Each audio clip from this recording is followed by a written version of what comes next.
Hey, what's going on, guys? I hope you all are doing well today. Elliot here.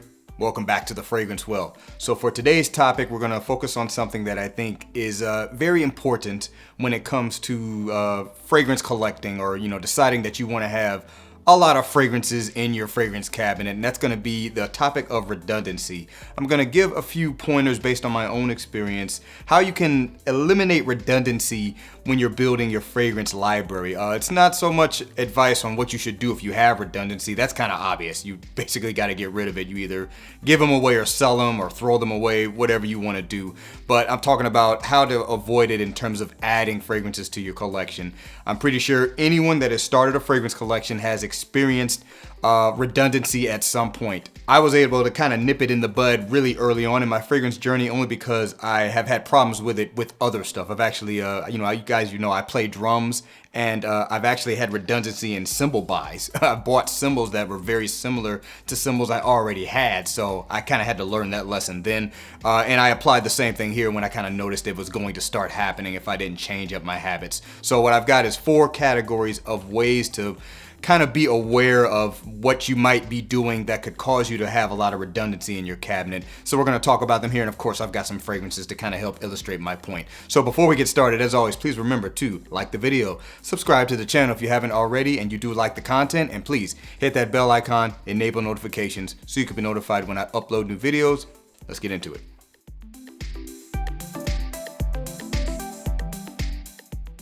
All right, so let's go ahead and get started. The first category, or first thing you should consider, I guess, if you want to reduce redundancy when you're making fragrance purchases, is consider flankers. The thing about flankers is they can be a little bit redundant. In my experience, this is more so attuned to fragrances that are designer releases, more so the top designer releases, and they have lines of fragrances where they release a lot of flankers. It's possible, it's not guaranteed, it's possible that they can have redundancies in their releases. So the best thing to do to kind of eliminate that is really just investigate the fragrances, get your nose on them, see if the difference is something you're okay with having in your cabinet, or if it's like, maybe I just need to pick one of these and just go with the one I like the most. So examples for me are going to be, here's one, Dior Sauvage. You guys, I'm sure, are familiar with Dior Sauvage. You know there's the Eau de Toilette, the Eau de Parfum, and the Parfum in particular as it pertains to this subject matter. And they pretty much all smell alike. They're basically just different variations on the same DNA. So what I would suggest is you buy the one that you think best fits what you want out of that DNA, if you like the DNA at all. Because I don't see any reason why anybody would need the Eau de Toilette and the Eau de Parfum and the Parfum in their collection. To me, that makes no sense. Even me as a reviewer, I don't find it to be something that's worth having. And it's the same thing with Chanel's Bleu de Chanel. I have the Parfum concentration because I think it's the best. Matter of fact, these are probably a lot closer even than the Sauvage DNAs are, and of course Elixir doesn't count. But yeah, with Bleu de Chanel, it's the same thing. Eau de Toilette, Eau de Parfum, and the Parfum, there are slight differences between them. You can detect the differences, but do you really need all 3 in your fragrance cabinet? I'm willing to bet that most people do not think they need all of them. I got the Parfum because I like the makeup of this one over the Eau de Parfum and the Eau de Toilette. So this is the one I have in my cabinet. So one of the main ways to reduce redundancy is consider when you're buying a flanker or looking at flankers, are they very much alike, or are there very clear differences between them, and do you want that in your cabinet? All right, so the next thing I think you need to do is consider inspirations. What do I mean by that? There are very successful fragrances out there that have inspired who knows how many copycats, inspirations, different takes, you name it. Let's just go ahead and go with the most obvious one. That's going to be Creed Aventus, right? Creed Aventus has spawned God knows how many clones and who knows how many inspirations. Why do I have scratches all over the front of, well, it is what it is.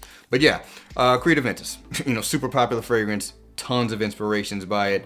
And the thing about it is I don't think it's inherently bad that there are clones and inspirations, but let's just be real. If you're going to buy a clone of Aventus and have Aventus, you're going to have redundancy. That doesn't make a lot of sense if you're not trying to have redundancy in your fragrance cabinet. I'm not saying you shouldn't do it, but you got to keep that in mind. But the good thing about Aventus is there are a lot of inspirations fragrances. This is going to be one here, Wilhelm Morning Chest. definitely inspired by Creed Aventus, but it is not Creed Aventus. There are very clear differences between this. And matter of fact, I've got quite a few fragrances that would fall under that category. Inspired by Creed Aventus, but they go their own way. Nishane Hasavat is one. Bond Number 9, Scent of Peace is one. That's the two that's kind of popping off my head. And this one here, you know, it's a different take on the Creed Aventus DNA. I think that's totally fine, particularly if you like the fragrance. But, you know, another example is going to be this one right here, Baccarat Rouge 540 from Mason Francis Kirkjohn. Same thing. Plenty of inspired by, plenty of clones. If you go out and buy ones that are just, if you buy a fragrance and it's a popular BR 540 alternative and you like it, that's great. But if you go out and buy another one and another one and another one, well, now you've got a bunch of redundancy in your cabinet. I would say pick maybe one or two that you like the most and just rock with those, and then don't buy any more without checking it out first. Now, if you find one that's better than what you already have and you want to replace it, that's a different conversation. Me personally, I like the BR 540 DNA, but I'm good with just the X-Straight. I don't feel a need to have other variations of BR 540 because I don't like it that much. And I've come across plenty throughout my fragrance journey, and I haven't purchased any bottles that are similar to BR 540. So just keep that in mind. This is BR 540 X-Straight, and consider inspirations to reduce redundancy in your fragrance cabinet. All right, so the next category I think is going to be the most obvious one. That is, consider blind buys. If you blind buy a ton of fragrances, the chances of you running into having a lot of redundancy is going to be much, much higher, especially if you make a lot of blind buys. So I've got some blind buys that I've got here in my collection that I think fall into this category. So first off, it's going to be Mancera Intense Cedrat Boisé. And the reason I am including this one here in this subsect of the conversation is because if I had had the original Cedrat Boisé and I had gotten this, are there differences between the two? Yes, but honestly, it would have been a redundant buy. I would have considered it to be, I could have just kept one or the other, if you know what I mean. And the best thing to do would have been to get a sample. Now, I don't have Cedrat Boisé, and even though this was a blind buy, I'm glad I have this one. I would rather have this version over the original Cedrat Boisé. So I came out on top of that, but that definitely could have been a situation where I could have added redundancy and it would have been nobody's fault but mine because I made a blind buy instead of trying to get a sample first. The other example, I'm just gonna wipe the bottle off here, is gonna be from Yves Saint Laurent. That's La Nuit de l'Homme Bleu Electrique. Anybody remember the craze that this fragrance created when it was hyped to death and then it was completely gone off the market? Nobody could get their hands on it, and then it was just kind of this mad rush to get what was available. I'll be honest with you, I actually was one of those lucky ones to be able to get a bottle of it during that time. Now, this is pretty much available now. I see it pretty much in stock. I think Fragbuy has it. Someone correct me if I'm wrong on that, but I know it's much easier to get now than it used to be, and that hype has certainly died down. This would have been redundant for me if I had had the original La Nuit de l'Homme in my collection. I actually had a bottle of it before I started collecting, but I decided to start with a clean slate, so I got rid of it. I wish I hadn't, but honestly, I hadn't stored it correctly. It was probably pretty badly tainted at that time, to be honest. But this is, while it has its differences, it's fairly similar to the original La Nuit de l'Homme, and if I had had La Nuit de l'Homme and blind bought this like I did, I would have been like, bruh, this is...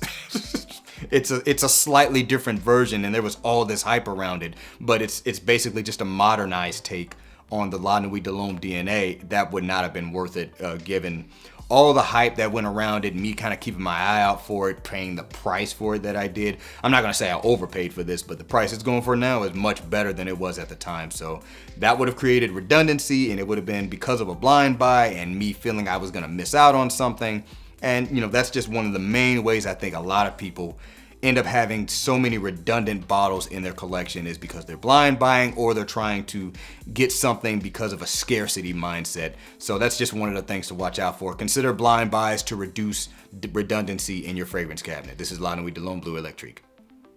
All right, and the last thing I think you should consider to reduce redundancy in your collection is going to be consider the cheapies. The cheapies are obviously going to be attractive buys, especially for people who are new to collecting. I certainly got my fair share of cheapies. I didn't buy everything, but I definitely got a few when I first got started. You know, it's just that thought of, hey, I can actually get, fragrances for this cheap, that's gonna trigger some buying habits that may not be the best for you. So the examples I have for this, first off, we're gonna be going with the House of Bentley. This is Bentley for Men Intense. I'm pretty sure many people are aware of this one being presented as a good cheap option, particularly if you're just starting out. Obviously, this one's not blind buy safe, but we're not so much focusing on that. Now, I got my hands on this. I like it.